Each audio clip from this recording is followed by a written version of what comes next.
우리 8월달 표가 뭐죠? 오늘 이제 마지막 주일이기 때문에 교훈에 관한 내용으로 말씀을 나누려고 합니다. 오늘 본문의 내용은 바울이 디모데에게 권면하는 이제 그런 내용으로 되어 있습니다. 3절부터 5절까지 보게 되면 부패한 거짓 교사들의 이 실상을 폭로하는 그런 내용으로 되어 있습니다.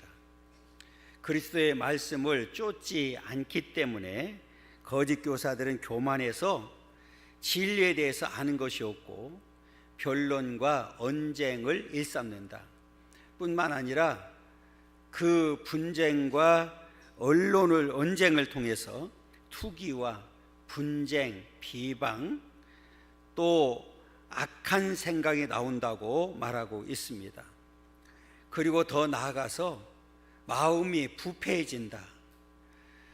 이렇게 부패해진 마음은 진리를 잃어버렸기 때문에 경건을 이익의 수단으로 여기는 자들 많이 있다. 그래서 그들은 다툼만 일삼는다고 이렇게 말을 합니다. 여기서 바울이 가르치고자 하는 사실이 있는데, 앞에 말씀드렸던 대로 디모데로 하여금 거짓 교훈을 멀리하고 어떤 경우라도 경건을 이익의 수단으로 삼으면 안 된다고 하는 이 경고의 권면을 하고 있습니다. 그리고 6절부터 8절까지는 물질에 대해서 자족하는 마음을 가지라고 이렇게 말하고 있고, 그리고 9절과 10절에서는 부하려 하는 자들은 시험과 올무 그리고 갖가지 해로운 정욕에 빠져서 결국 파멸에 이르게 된다고 경고를 하고 있습니다. 한마디로 말하면 지도자들이 물욕에 빠지는 것을 철저하게 경계를 하고 있습니다. 그렇다면 오늘날 저와 여러분들은 어떤 삶을 살고 있는지 오늘 말씀을 통해서 한번 돌아보는 그런 계기가 되기를 원하고, 앞으로 남은 생에는 진리를 쫓으면서 세상에서 구별된 삶을 살고 오직 하나님께만 영광 돌려드리는 그런 복된 삶을 살아가기를 간절히 소망합니다. 본문을 중심으로 해서 말씀과 경건에 관한 교훈을 따르지 아니하면 어떻게 되는지를 살펴보면서 함께 은혜 나누기를 원합니다. 첫 번째로는 읽습니다. 말씀과 경건에 관한 교훈을 따르지 아니하는 자들에 대한 교훈입니다. 그랬어요. 우리 먼저 3절 읽겠습니다. 누구든지 다른 교훈을 하며 바른 말 곧 우리 주 예수 그리스도의 말씀과 경건에 관한 교훈을 따르지 아니하면, 그랬어요. 다른 교훈 이렇게 말하는 것은 원래 정통적인 진리의 교훈이 있음을 전제로 하고 있습니다. 그런데 당시에도 교회 안에 이 다른 교훈을 전하는 자들이 있었다, 그 말이에요. 한마디로 말하면 거짓 교사들이, 이단들이 들어와서 교회를 혼란스럽게 만들고 있습니다. 오늘날도 마찬가지죠. 지금 대한민국을 보면 거짓 교사들이, 이단들이 난무하고 있습니다. 아마 주님이 오시는 그날까지는 거짓 교사들이, 이런 이단들이 사라지지 않을 겁니다. 그래서 당시에 영적 아들인 디모데에게도 거짓 교훈을 멀리하라고, 그리고 경건을 어떤 경우라도 이익의 수단으로 삼으면 안 된다고 말씀을 하고 있습니다. 성경은 한결같이 말씀을 하고 있습니다. 그 말씀 가운데 하나는 유일신 하나님에 관해서 말씀을 하고 있습니다. 이 하나님은 오직 한 분뿐이라는 사실을 강조하고 있습니다. 자, 이사야서 44장 6절을 읽어보겠습니다.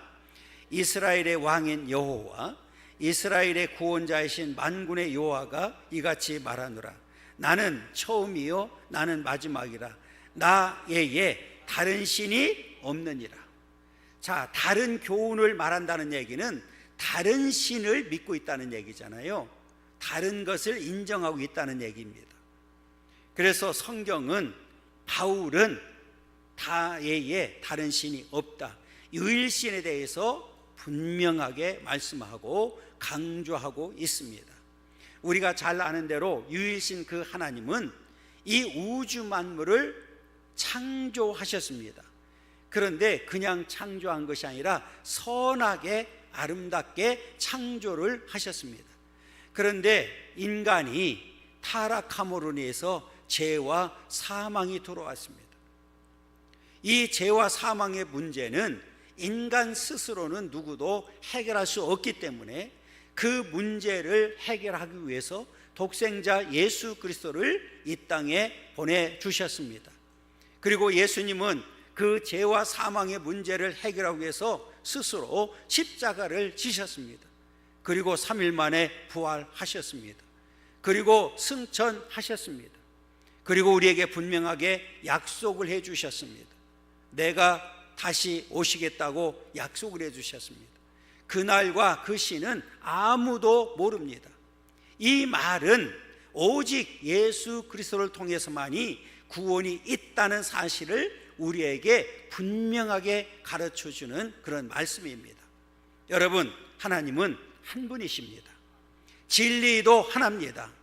우리의 구원도 오직 하나 예수 그리스도를 통해서만이 구원이 있음을 우리는 확실하게 믿어야 됩니다. 그러므로 우리는 말씀 외에 다른 교훈을 전하는 자들을 경계를 해야 됩니다. 하나님의 교회에 거짓 교사들이, 오늘 이단들이 들어오면 안 된다는 사실을 우리에게 분명하게 가르쳐주고 있습니다. 그렇다면 오늘 본문에서 강조하는 교훈이 무엇일까? 자, 작은 첫 번째 읽겠습니다. 말씀과 경건에 관한 교훈을 따르지 않으면 교만하게 된다는 사실. 오늘 우리가 이 말씀을 잘 듣고 순종하고 경건에 관한 교훈을 따르지 않으면 반드시 나타나는 현상이 있는데 교만에 사로잡히게 된다는 겁니다. 오늘 4절을 읽어보도록 하겠습니다. 이는 교만하여 아무것도 알지 못하고 변론과 언쟁을 좋아하는 자니 이로써 투기와 분쟁과 비방과 악한 생각이 나며 그랬어요. 오늘 예수 그리스도의 말씀과 경건한 교훈에 따르지 아니하면 반드시 교만해지게 된, 교만한 자는 하나님이 없는 자이기 때문에 아무것도 알지 못하고 오히려 변론과 언쟁을 좋아하는 자다. 거기에서 나오는 게 뭐예요? 투기, 분쟁, 비방, 악한 생각이 난다, 이렇게 말씀을 하고 있습니다. 여러분, 이 교만은 우리를 멸망의 길로 인도한다는 사실을 우리는 분명히 기억해야 됩니다. 여러분, 그렇다고 하면 이들에게서 남는 것은 뭐예요? 변론과 언쟁, 투기와 분쟁, 비방과 악한 생각만이 남게 된다고 이렇게 말씀을 하고 있습니다. 결국은 이들을 통해서는 계속해서 분열만 가져오게 된다는 사실이죠. 이렇게 교만의 올무에 빠지게 되면 영적인 눈이 가려져서 진리에 대해서는 무지하게 돼요. 결국은 영적 무지 가운데 빠져서 오늘 영적으로 완전히 병든 상태가 되어버린다는 사실입니다. 그러면 이들이 남겨놓은 것이 뭐예요? 오늘 투기, 분쟁, 비방, 악한 생각을 했습니다. 자, 우리 첫째는 투기입니다. 이 원어적으로 이렇게 되어 있어요. 변론과 언쟁에서 패배한 자가 가지는 시기와 질투의 감정이다, 이렇게 표현했고요. 둘째는 분쟁인데, 분쟁은 논쟁에서 패배한 이가 패배를 인정하지 않으려는 데서 발생하는 심한 불화를 뜻한다, 이렇게 말씀을 하고 있고, 셋째는 비방인데, 오늘 이 비방은 논쟁의 적수에 대한 경멸적인 언사와 중상모략을 뜻한다, 이렇게 말을 하고 있습니다. 넷째는 악한 생각입니다. 일거수일투족에 대해서 품는 비열한 의심을 말하고 있습니다. 여러분, 이렇게 오늘 교만해지게 되면 어떤 결과를 가져오는지에 대해서 분명하게 가르쳐주고 있습니다. 자, 우리 작은 두 번째로는 읽습니다. 말씀과 경건에 관한 교훈을 따르지 않으면 마음이 부패하게 된다는 사실입니다. 마음이 부패해졌다. 오늘 이 부패해졌다는 얘기는 진리가 없다는 얘기잖아요. 거짓이 사로잡고 있다는 얘기잖아요. 자, 오늘 5절 읽겠습니다. 마음이 부패하여지고 진리를 잃어버려 경건을 이익의 방도로 생각하는 자들의 다툼이 일어나느니라. 마음이 부패해졌다. 진짜가 아니라 가짜가 되어버린 거죠. 그러니까 진리를 잃어버렸다. 하나님이 없는 거예요. 말씀이 없는 상태가 되어버렸습니다. 그래서 이 경건을 이익의 방도로 생각하는 자들이다. 이 말은 뭐예요? 오늘 예수를, 교회를 자기 배를 채우는 수단으로 이용하게 된다는 겁니다. 그래서 이들에게는 늘 다툼만 일삼는다고 우리에게 분명하게 가르쳐주고 있습니다. 여러분, 참된 성도는 오직 예수 그리스도를 높이고 예수 그리스도를 살아가게 되죠. 여러분, 바울이 평생을 예수 그리스도와 십자가만을 자랑했습니다. 그리고 그는 오직 주를 위해서 살았습니다. 그래서 심지어는 먹든지 마시든지 무엇을 하든지 주를 위해서 살겠다고 고백을 했고 그렇게 살았습니다. 그러나 반대로 오늘 이 진리를, 말씀의 이 진리를 또 경건의 교훈에 따르지 않은 자들은 반대지요. 입으로는 높이는 것 같지만 실제로는 자기가 우상화되어서 살아가는 모습을 보여주고 있습니다. 여러분, 이단들의 특징이 있죠. 이단들은 반드시 교주가 있습니다. 교주는 누구 중심으로? 자기 중심으로 살아가는 것, 자기 이익만을 위해서 종교라고 하는 이 단체를 이용해서 자기 이익을 챙기는 사람들의 방도로 살아가는 거죠. 여러분, 오늘 그들은 이렇게 오늘 예수를, 교회를 이용해서 자기 배만 채우는 자들입니다. 그렇기 때문에 오늘 저와 여러분들은 철저하게 하나님 앞에 오늘 경건에 이르도록 힘쓰는 자들이 되어야 된다. 어떤 경우라도 마음이 부패해지지 않도록 진리로 가득 채우지는, 성령으로 가득 채우지는, 말씀으로 가득 채우지는 그런 역사가 있어야 된다는 것. 그럼 우리는 말씀으로, 은혜로, 성령으로 충만해지기 때문에 오늘 진리 안에서 참된 자유를 누리며 하나님 앞에 나아갈 수 있도록 역사해 주신다는 겁니다. 이와 같은 믿음이 우리 모두에게 있기를 간절히 소망합니다.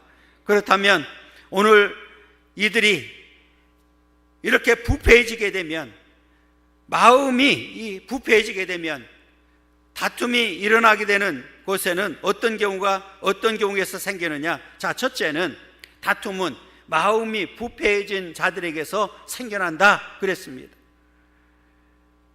그 다음에 두 번째로는 다툼은 진리를 잃어버린 자들에게서 생겨난다. 거짓으로 가득 채워 있기 때문에, 오늘 진리가 아니라 가짜로 채워져 있기 때문에 오늘 이들은 늘 다툼만 가져온다는 거죠. 왜? 마음이 부패했기 때문에, 진리를 잃어버렸기 때문에. 오늘 저와 여러분들은 어떤 경우라도 이 경건을 이익의 도구로 삼는 어리석은 자가 되지 않기를 원하고 하나님 앞에 바로 설 수 있는 그런 믿음의 삶이 되기를 간절히 소망합니다. 우리 작은 세 번째는 읽습니다. 말씀과 경건에 관한 교훈을 따르지 않으면 욕심에 사로잡혀 결국 멸망하게 된다는 사실입니다. 자, 우리 9절을 읽어보면 이렇게 얘기합니다. 부하려 하는 자들은 시험과 올무와 여러 가지 어리석고 해로운 욕심에 떨어지나니 곧 사람으로 파멸과 멸망에 빠지게 하는 것입니다. 필요 이상의 것을 탐하는 자들, 8절과 연결하면 경건을 이익의 수단으로 삼는 자들은 반드시 시험과 올무에 걸리게 되고 반드시 파멸과 멸망에 빠지게 된다고 말씀을 하고 있습니다. 오늘 여기서 이 부하려 하는 자들은 물질만이 아니라 권력, 명예 등 탐욕이 대상이 되는 모든 것이라고 볼 수도 있습니다. 여러분, 오늘 어떤 경우라도 우리는 이 시험과 올무, 여러 가지 어리석고 해로운 욕심에 떨어지지 않기를 간절히 소망합니다. 그래서 우리는 어떤 경우라도 이 파멸과 멸망에 빠지는 데서 우리는 나와야 되는 거죠. 이미 저와 여러분들은 나와 있습니다. 오늘 여기에 빠지지 말라고 우리에게 말씀하고 있습니다. 그러면 우리가 성경을 보게 되면 이 시험과 올무에 빠져서 파멸과 멸망에 빠지는 자들이 참 많이 있는데 다 우리가 소개할 수는 없습니다. 대표적인 사람들을 보면 첫째는 아담과 하와를 볼 수 있죠. 여러분, 우리 에덴 동산에서는 이 하나님께서 완벽하게 만들어졌습니다. 그 완벽함에도 불구하고 그 낙원에서 만족하지 못하고 사단의 유혹에 넘어가게 되죠. 하나님같이 된다고 하는 그 유혹에 넘어가서 이 선악과를 보는 순간에 멈출 수가 없게 됩니다. 그래서 결국은 하나님께로부터 오늘 버림을 받게 되는, 모든 은혜와 영광을 잃게 되는 그런 역사를 우리가 보게 됩니다. 둘째는 아간이죠. 이스라엘 백성들이 이제 광야 40년을 지나 요단강을 건너서 여리고성을 점령하게 됩니다. 첫 성을 우리가 이렇게 점령을 했으니 모든 영광을 하나님 앞에 돌려드리라고, 누구도 개인적으로 소유하면 안 된다고 분명히 말씀했는데 아간은 훔쳐버렸죠. 그것을 갖다가 자기 집안에 땅을 파고 묻어버렸습니다. 그 결과가 본인뿐만 아니라 집안이 멸망을 받게 되는, 몰살당하는 그런 역사를 우리가 보게 됩니다. 우리가 신약에 넘어와서는 우리의 대표적인 사람 셋째는 바로 가룟 유다죠. 더 이상 설명할 필요가 없습니다. 제가 늘 말씀드리지만 선택을 받는 일도 중요하지만 끝까지 믿음을 지키고 반드시 구원의 완성을 이루어서 남은 자 되는 일이 얼마나 중요한지를 우리에게 분명하게 가르쳐주고 있습니다. 여러분, 이렇게 욕심에 사로잡히게 되면 반드시 파멸과 멸망을 받게 된다는 사실을 우리는 분명하게 가르쳐주고, 여러분, 오늘날 교회도 마찬가지입니다. 교회도 수없이 이런 일이 일어나고 있습니다. 여러분, 오늘 저와 여러분들은 현재 받은 은혜가 얼마나 귀한 일인지, 감사한지를 분명히 기억하고, 내가 살아가는 데 있어서 부족함이 없다고 하면 필요 이상의 것들을 얻기 위해서 무리한 욕심을 내지 않는 그런 삶을 살아가기를 간절히 소망합니다. 이스라엘 백성들이 출애굽해서 광야를 갈 때 만나를 보면 우리에게 분명하게 주는 교훈이 있습니다. 출애굽기 16장 18절입니다. 읽습니다. 오멜로 되어 본즉 많이 거둔 자도 남음이 없고 적게 거둔 자도 부족함이 없이 각 사람은 먹을 만큼만 거두었더라. 할렐루야. 매일같이 하나님께서는 일용할 양식을 줬습니다. 처음에는 많이 가져왔는데 다 썩고 없어졌습니다.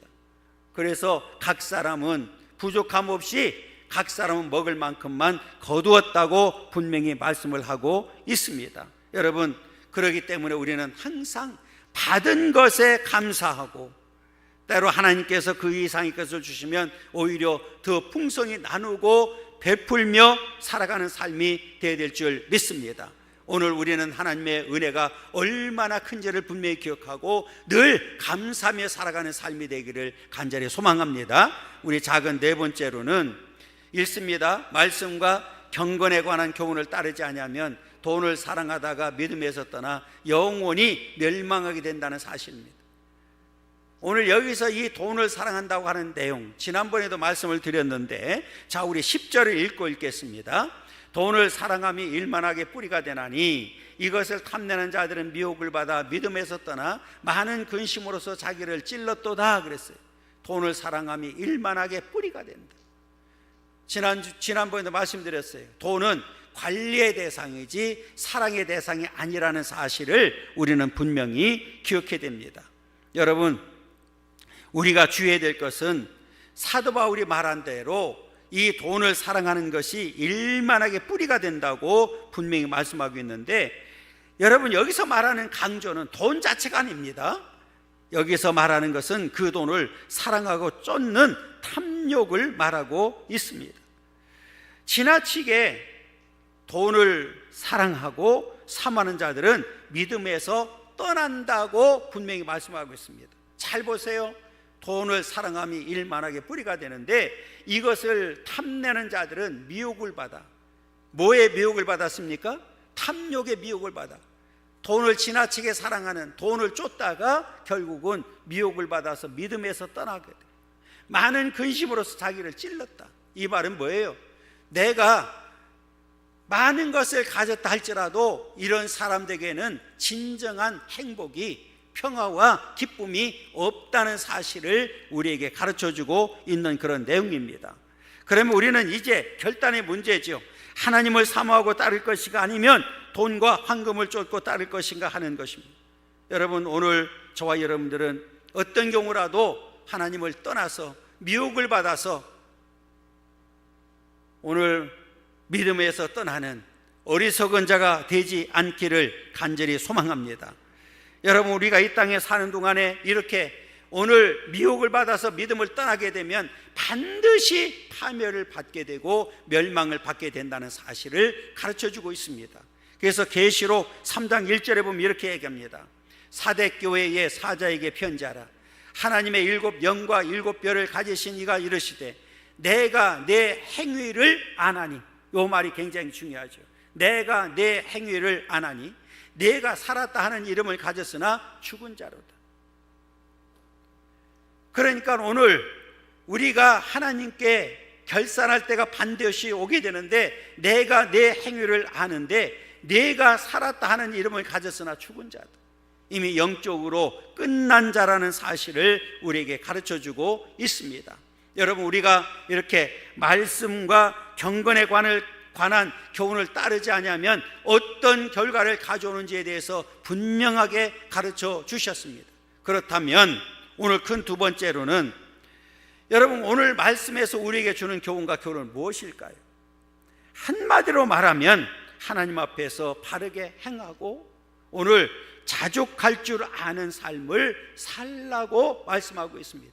우리 작은 첫 번째는 읽습니다. 바른 말, 곧 우리 주 예수 그리스도의 말씀과 경건에 관한 말씀을, 교훈을 따르고 순종하라는 말입니다. 바른 말이 뭐예요? 쭉 설명했습니다. 곧 그랬으니까 우리 주 예수 그리스도의 말씀입니다. 우리는 이 땅에 사는 동안에 이 성경 66권을 우리에게 예수 그리스도의 말씀으로 우리에게 주셨습니다. 이 말씀을 통해서 경건에 관한 교훈을 따라야 되고 우리는 절대 말씀에 순종하는 삶을 살아야 됩니다. 자, 우리 3절 읽겠습니다. 누구든지 다른 교훈을 하며 바른 말, 곧 우리 주 예수 그리스도의 말씀과 경건에 관한 교훈을 따르지 아니하며, 다른 교훈을 말하며 바른 말을 하지 아니하면 하나님의 심판은 반드시 임하게 된다고 말씀을 하고 있습니다. 작은 우리 두 번째로는 말씀과 경건에 관한 교훈을 따르고 순종하면서 자족할 줄 알라는 말씀입니다. 6절 읽겠습니다. 6절입니다. 그러나 자족하는 마음이 있으면 경건은 큰 이익이 되는 일. 내가 많은 것을 가지고 있다 하지 않을지라도 세상적으로 볼 때는 조금 작고 부족하지만 그럼에도 불구하고 자족하는 마음이 있으면 그 자체가 우리에게 큰 경건의 이익이 된다고 말씀을 하고 있습니다. 여러분, 오늘 이 자족할 줄 아는, 자족은 족함을 알라라는 말입니다. 그러니까 오늘 우리는 하나님 앞에 이렇게 자족하는 마음을 가지고 살아가기를 간절히 소망합니다. 고린도 후서 9장 8절입니다. 읽습니다. 하나님이 능히 모든 은혜를 너희에게 넘치게 하시나니 이는 너희로 모든 일에 항상 모든 것이 넉넉하여 모든 착한 일을 넘치게 하려 하게 하십니다. 하나님께서는 우리에게 주실 때 넉넉하게 주시겠대요. 그러니까 오늘 우리는 하나님께서 주신 그대로 자족하고 감사하면서 하나님 앞에 나아가는 삶을 살아야 된다는 사실을 다시 한번 가르쳐주고 있습니다. 여러분, 만약에 우리가 내 배를 채우기 위해서 부정하게 어떤 도둑질 한다든지 사기를 친다든지 하나님의 것을 내가 착취한다든지 하면 순간적으로는 배는 채워지겠죠. 그러나 결과적으로는 그 자체가 오늘 반드시 파멸로 오게 된다는 사실을 우리는 분명히 기억해야 됩니다. 여러분, 한번 생각해 보세요. 내가 물질적으로는 좀 풍부할지는 모르지만 경건에는 엄청난 손해가 온다는 사실을 우리는 분명히 기억해야 됩니다. 앞에 말씀드렸던 대로 그 사람에게 기쁨이 있겠습니까? 평화가 있겠습니까? 감사가 있겠습니까? 여러분, 오늘 예배 드릴 때 하나님께서 하나님 것을 도둑질한 사람이 예배에 즐거움이 있겠습니까? 찬양에 기쁨이 있겠습니까? 기도에 응답이 있겠습니까? 영적으로는 아무것도 할 수 없는 자가 될 수밖에 없습니다. 다시 말하면 이미 영적으로는 죽은 사람이기 때문에 그렇습니다. 여러분, 오늘 우리는 이 땅에 사는 동안에 하늘의 것을 사모하고 그래서 우리는 경건한 자들이 되어야 될 줄 믿습니다. 그러기에 우리에게 뭐라고 그랬어요? 그의 나라와 그 의를 먼저 구하라고 말씀하신 이유가 바로 여기에 있습니다. 그러면서 오늘 저와 여러분들이 또 요구하는 것이 있습니다. 7절에 보면 이렇게 얘기합니다. 읽습니다. 우리가 세상에 아무것도 가지고 온 것이 없음에 또한 아무것도 가지고 가지 못하리니 그랬어요.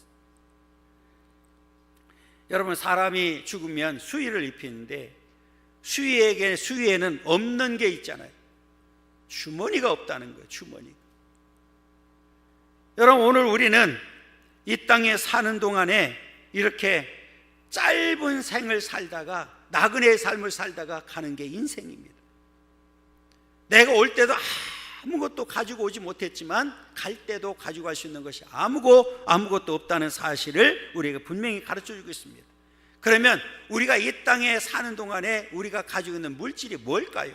성경에서 이렇게 이야기를 합니다. 잠언서 23장 5절입니다. 읽습니다.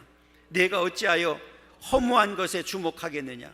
정령의 재물은 스스로 날개를 내어 하늘을 나는 독수리처럼 날아가리라, 이렇게 말씀을 하고 있습니다.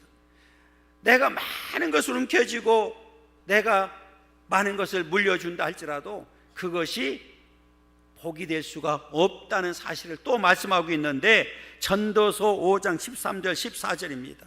읽습니다. 내가 해 아래에서 큰 배단되는 일이 있는 것을 보았나니 곧 소유주가 재물을 자기에게 해가 되도록 소유하는 것이라. 그 재물이 재난을 당할 때 없어지나니 비록 아들은 낳았으나 그 손에 아무것도 없느니라. 결국은 앞에 말씀드렸처럼 날개가 달려 산순간에 날아가면 끝이라는 사실을 우리에게 분명하게 가르쳐주고 있습니다. 여러분, 또 하나 재물은 사후에 아무 도움이 안 된다는 거죠. 그것을 대표적으로 성경에서 가르쳐준 것이 바로 부자와 나사로의 비유를 통해서 분명하게 말씀을 하고 있습니다. 여러분, 오늘 우리는 하나님 앞에 어떠한 삶을 살아야 되는지를 분명하게 가르쳐주고 있습니다. 우리는 세상 것에 탐욕하기보다는 그의 나라와 그 일을 먼저 구하고 하나님 앞에 우리를 경건에 힘쓰고 믿음을 끝까지 지키는 삶을 사는 것이 지혜로운 삶이라는 사실을 우리에게 분명히 가르쳐주고 있습니다. 그러면서 8절에서는 이렇게 말씀을 하고 있습니다. 우리가 먹을 것과 입을 것이 있은즉 족한 줄로 알 것입니다. 우리가 먹을 것과 입을 것이 있은즉 족한 줄로 알라. 자족하라는 말씀을 우리에게 하고 있습니다. 여러분, 오늘 우리는 하나님 앞에서 많은 것을 받았습니다. 그것을 마음껏 누리되 하나님께 영광이 되도록 삶을 살아가기를 간절히 소망합니다. 그리고 마지막까지 그 믿음을 잘 지키고 경건에 힘쓰고 이 말씀의 진리에 절대 순종하고, 그래서 하나님 앞에 섰을 때 우리는 하나님께로부터 인정받는 착하고 충성된 종이라고 인정받는, 그리고 우리가 하나님 앞에서 영원한 복을 누리는 그런 복된 삶을 살아갈 수 있기를 간절히 소망합니다. 사랑하는 여러분, 오늘 말씀을 통해서 어떤 교훈을 얻으셨습니까? 어떤 깨달음이 있었습니까? 오늘 교훈을 얻었고 깨달음이 있었다고 하면 오늘 그 말씀을 붙들고 말씀에 의지해서 평생을 하나님 앞에 그렇게 살아가기를 원합니다. 그리고 하나님 앞에 섰을 때 부끄러움을 당하지 아니하고 잘했다 칭찬받고 하나님께로부터 인정받는 그런 모든 믿음의 종들이 되기를 간절히 소망합니다.